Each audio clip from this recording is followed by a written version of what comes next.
if you think about it, mentoring and coaching are two words that quite often get a bit mixed up. People talk about coaching, but they might use the word mentoring. People talk about mentoring, but they might use the word coaching, and they're two very distinct kinds of activities. Mentoring, it's not exactly like parenting. Parenting involves the coverage of many more bodily functions than would normally happen in a mentor-mentee relationship. But it is about nurturing. You know, mentoring somebody, being mentored, is about developing the person, the professional person, but more than just the professional person in terms of helping people move upwards in their career. It is about helping that person sort of find their true north, helping that person find out who they are, what kind of impact they would like to have in the world, and how they might like to shape their career in order to enable that. It's not a crazy analogy to think about parenting and mentoring in the same breath, but it's not exactly the same. So, what is mentoring? Some definitions. It's an intentional developmental relationship. So intentional. Both parties are coming at this relationship wanting to get something out of it. The mentor is wanting to help the mentee develop, and the mentee obviously wants to develop themselves. It is a relationship. It's not meant to be transactional. It's not a kind of a pay for service. I'll take you out, buy you a beer, you help me. It's meant to be much more. In fact, it should be much more altruistic if it's going to be successful. It should be where a more experienced and knowledgeable person nurtures the professional and the personal life. They're kind of a bit inseparable, I think. Early on in your career as a mentee, probably you are a bit more concerned with things like getting your CV in order, and it's probably the kind of tasks are not that high order, the kind of developmental activities, but a good mentor will be starting to sow the seeds to help you think a little bit more strategically, to help you think a little bit more about your values, your internal compass, and how you should shape your career accordingly. Mentoring is to support and encourage people to manage their own learning, because it is about enabling. You're not meant to turn up as a mentee to a mentor-mentee meeting and basically sit down and the mentor goes and kind of talks away at you. If that's what's happening, it's not working that well. The mentor should be enabling you to take charge of your own learning, in order that you, the mentee, might maximise their potential, develop the skills, improve their performance, and become the person that they want to be. So you can see this is pretty whole of person. It's a big and kind of slightly squashy idea, and that's okay. Don't run away from that. You need to break it down into bits so that you can actually do something and achieve something. Mentoring is not coaching. So coaching would be where you've got a particular plan, some developmental objective and a series of steps to get there, and a coach would help you go from one step to the next and to reflect upon what's not working. Mentoring and menteeing can blend a little bit, but the idea is that the mentor is there to help you try to figure out direction and enable you to get there, whereas a coach usually is about just helping you get there rather than the setting of the direction. And mentoring is not counselling, so because there's an assumption that mentees are well enough to actually engage. So a mentee shouldn't be coming along to a mentor-mentee relationship all the time and seeking purely emotional support, although that's part of it. Help the mentor helping to boost your confidence, helping you navigate problems which might be quite upsetting for you. That's okay, but it's not a counselling service and it's not a coaching service. It's something much broader and developmental. So what might mentors do? So this is both useful as it's not an exhaustive. One of the key skills and this applies to mentors and to mentees, is listening. If I think to be effective in almost any relationship and in almost any setting, you need to be a good listener. And so there is a technique, or set of techniques, called active listening.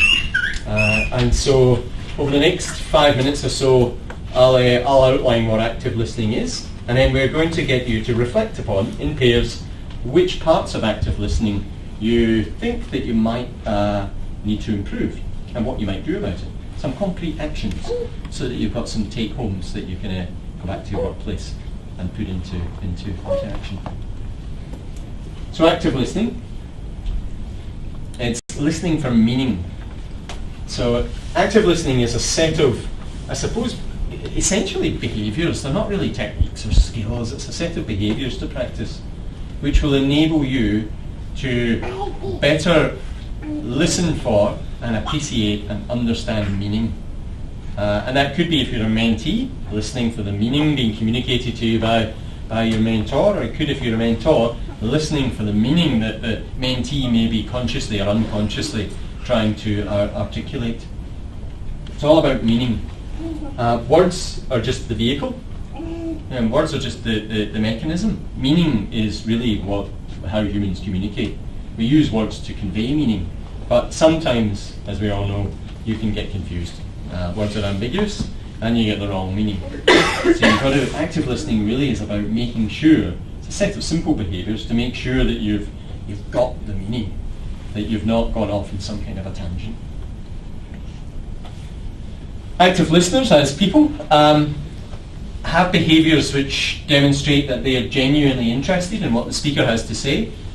You know, I don't know if you've ever been in a conversation where you suddenly, you suddenly sort of get your eyes come back into focus, and you're like, I haven't noticed that.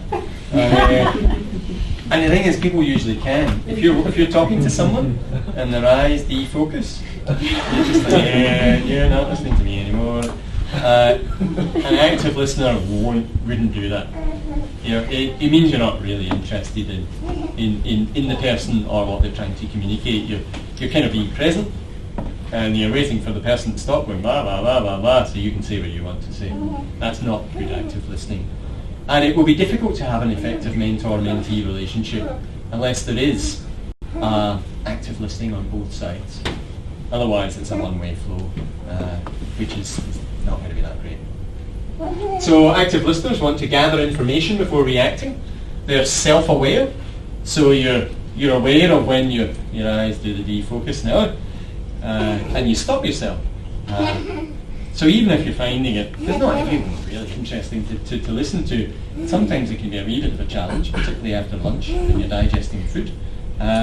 You're aware of how you're acting at a quite a micro level, and you're adjusting it to be appropriate to the situation that you're in. Active listeners avoid premature judgment. They avoid talking too much, and they check that they've understood by reflecting, clarifying and summarising. And really the active listening behaviours are behaviours to implement those. There's 6 behaviours that I'll go through, which come from some work. There's an organisation called the Centre for Creative Leadership. I'll give you the web reference on the next slide, ccl.org. We use them as a resource for our water leadership programme. They're good in the sense that it's good evidence-based, research-based practice advice. There's an awful lot of waffle in leadership. There's a lot of, what I mean by waffle is it doesn't have a strong research underpinning. You know, there's not good systematic research to show doing X is better than doing Y. The CCL have good evidence-based publications, so we use them. We don't get any kind of return, so we're not on some kind of commission. But they're also cheap. So the active listening book is a PDF, costs you about $10 to download. So super cheap. And they've got sort of PDFs, 30 pages on almost anything to do with leadership and personal and professional development that you can think of. So really useful organisation. Formalising. You don't need to formalise, but it can be helpful. it allows you to be accountable, and sometimes it can make sure that you stay on focus and that you're clear about expectations. Because this isn't a line manager to direct report relationship, it's a voluntary relationship. So just helping to make sure that, it's a little bit like active listening almost, helping to make sure that each side knows what's expected, what's agreed, what the roles and responsibilities are, might help make sure the relationship works. Make sure you establish short and longer term goals. And I won't read through each of these, but they'll be in the PDF that you get sent out. Listen and collaborate to solve problems along the way. Actively listen, in fact, not just listen. And brainstorm and be flexible. Be prepared to try out new ideas. If your mentor suggests that you do something, give it a shot. It might feel a bit strange, a bit peculiar, but give it a shot. The only way you're going to learn really is by trying, by doing.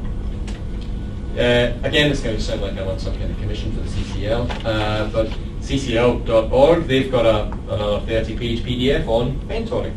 And inside that, you'll find lots of useful resources and tips if you want to go beyond this kind of bullet pointed stuff. So I'm going to finish